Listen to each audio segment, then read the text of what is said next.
Okay, I'm back to read chapter 4 in Kaya and Lone Dog, a friendship story, book 4. Chapter 4 is called Danger for the Pups. Each morning when Kaya awoke, she thought first of Lone Dog. She dressed and left the teepee even before her grandmother began to sing her morning prayers. Kaya loved spending time with the puppies before the work of the day began. Tots may we, Lone Dog, Kaya called softly as she approached the den in the early mist. It's me again. Every day a surprise awaited her as the puppies grew and changed. After the pups had opened their eyes, they learned to begin to use their stubbly legs to creep about. Once they could walk around their den, they began sniffing it too, and sniffing each other. Then their baby teeth began to show, and chewing on one another's ears and paws became their pastime. Soon after they began to chew, their hearing developed. Now as Kaya approached them, the puppies turned toward her voice. The largest pup, which was called Totlo, because he still made her think of a ground squirrel, peeked over the side of the nest. Are you glad to see me? Kaya asked Lone Dog, who lay among her puppies. Lone Dog's tail wagged as Kaya patted her and then stroked Totlo's soft little ears. As Kaya stroked the 3 other puppies, Lone Dog jumped out of the nest and took the bone that Kaya had brought her. She carried it off a short way and lay down to chew on it. She was leaving her puppies more and more often, though she still stayed nearby to protect them. Of course, the puppies didn't like their mother leaving them, even for a little while. They yiped and pawed the side of the nest, trying to call her back to them. Enjoying her bone, Lone Dog ignored their whimpers and cries. Hush, hush, Kaya cooed to them. Your mother needs a rest. She'll come to you soon enough. And with his paws on the edge of the nest, Totlo watched Lone Dog contentedly munch the bone. The pup impatiently scratched harder and harder, wanting to follow her. Then he got his hind feet going too, and managed to creep higher. For a moment he teetered on the edge of the nest, then thrust himself over and tumbled out. His high-pitched yelp brought Lone Dog to his side. She licked her startled pup to calm him. Totlo's wail excited the other pups to more frantic yiping. Kaya knew that very soon they'd learn how to follow their brother out of the nest. How will you take care of the pups when they can roam about? Kaya mused aloud. Lone Dog's yellow eyes gazed into hers. She seemed to be saying, I'll teach them to come back to this safe place if there's trouble. Kaya scratched Lone Dog behind her ears. But what if a coyote trails them? She asked. What if a bear finds your den? Lone Dog nudged Totlo back into the nest, then jumped in after him. The pups swarmed over their mother as she laid down again to nurse them. She rested on her side, her eyes still on Kaya. She seemed to be saying, They'll obey me. Wait, you'll see. I'd like to wait, Kaya said, but I have to join the others now. I'll come back as soon as I can. Kaya ran all the way to the stream where the women and the girls were splashing in the icy water before taking the morning sweat bath. Beside the sweat lodge, a fire burned on the pile of stones, heating them red hot. Itza was pushing some glowing stones into the lodge to warm it while the others swam. Kaya undressed and joined them, and when everyone had crowded into the dimly lit lodge, Itza pulled a deerskin over the doorway. Then she sprinkled cold water onto the heated stones. They sizzled and popped, sending up a cloud of steam. The women and girls joined in song of thanks and praise to Grandfather Sweat Lodge for helping them and guarding them against illness. Hugging her knees, Kaya sat beside her grandmother. I was looking for you, grandmother, Katsa said. Where were you? She rubbed her shoulders and arms with the soft tips of the fir branch that covered the floor. I went to see the puppies again, Kaya said. Already she felt sweat running off her face and down her back. How is the lone dog behaving now? Kaya's grandmother asked, handing her a handful of the sweet smelling fur to scrub herself. She likes me to visit her, Kaya murmured. Although her grandmother had given her permission to feed Lone Dog, Kaya knew she didn't really trust the dog. Her pups are getting big and fat. Tots, Katsa said. Soon she'll start to wean them. Then they'll join our dog pack, if the lone dog lets them. Kaya leaned closer to her grandmother.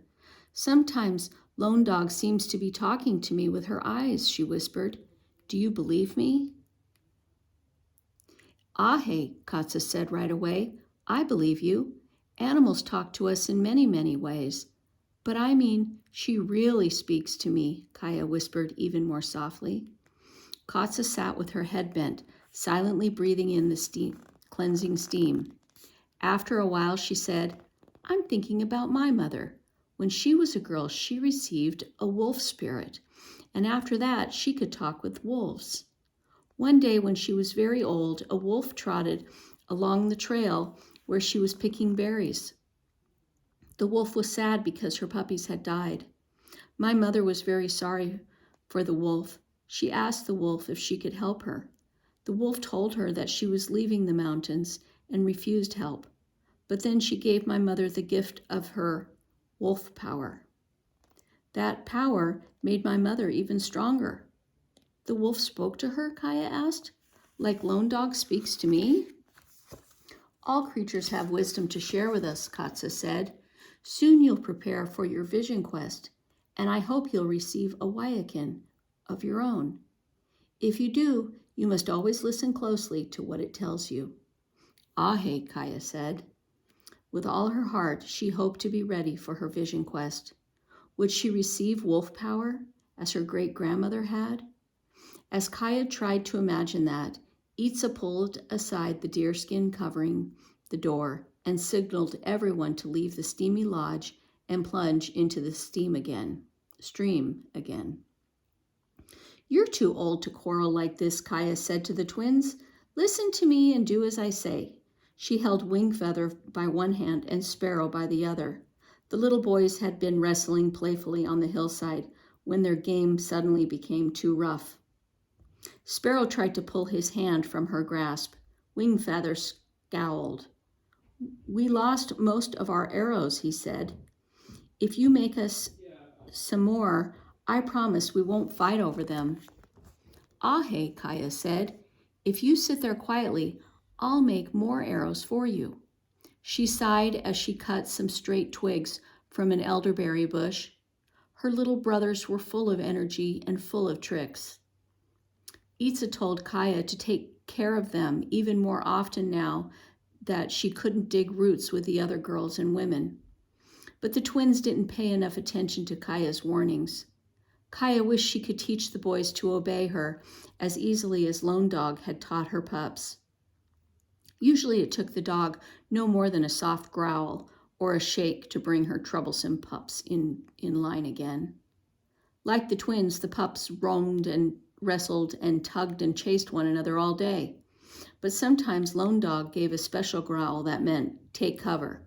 Then they tumbled back into their den where they were safe from bobcats or an eagle hovering overhead. She's taught her pups well, Kaya thought, as she finished cutting notches in the arrows. Here, boys, Kaya said, I've made 2 arrows for each of you. You can go hunting again. Wingfeather had fallen asleep on the soft grass, his hand tucked into his baby moccasins, which he had always kept with him. He rolled onto his back and rubbed his eyes with it. Katsi yow yow, he said, reaching for the little arrows. Kaya looked around for Sparrow. He'd been lying on his stomach by his brother, but now he's nowhere to be seen. Is that bothersome boy hiding from me again? Kaya asked Wingfeather. I have to find him. Do you know which way he might have gone? Wingfeather's lower lip stuck out. He should have waited for me. I told him we couldn't visit the puppies without you. But he... Puppies! Kaya's pulse sped. She imagined Sparrow sneaking up on Lone Dog's den, determined to touch the pups. She didn't believe that Lone Dog would hurt the boy, but she couldn't be certain. She knew only that she had to get to her brother as fast as she could. "Come on," she said. She grabbed Wingfeather's hand and started running. Kaya and her little brother rushed down the path alongside the stream. Then they turned and ran up the long, steep hillside. Lone Dog's den was on the far side of the hill, hidden from view by underbrush. Kaya paused on the crest of the hill to look for Sparrow. In a moment, she saw him coming around the base of the hill below her. He was running as silently as a shadow, as he'd been taught. He was going to get to the den before she could. Would Lone Dog chase him away with a nip? Kaya could barely make out the entrance of the den. Something dark moved there, but it didn't look like a dog. Then Kaya realized that a bear was digging at the opening of the den, trying to get at the hidden puppies. And running uphill, Sparrow wouldn't be able to see the bear until he reached the clearing. "Stay here," Kaya commanded Wingfeather, and she took off racing for the den as fast as she could. But it was like running in a bad dream. Her feet felt as if they were weighed by stones. She didn't shout for Sparrow to stay back because she didn't want to startle the bear. If it turned on her little brother, it could kill him with a single swipe of a sharp claw. Then the bear heard Sparrow coming. It swung around and lumbered away from the den, its huge head swaying, its jaw wide. And just at that moment, Sparrow burst into the clearing. He saw the bear and skidded to a halt. Then he scrambled toward the den as if he wanted to crawl into it with the puppies. But there was no way for him to hide from the bear, which was heading right for him. Okay, and that's the end of chapter 4, and I will read chapter 5 at the next video.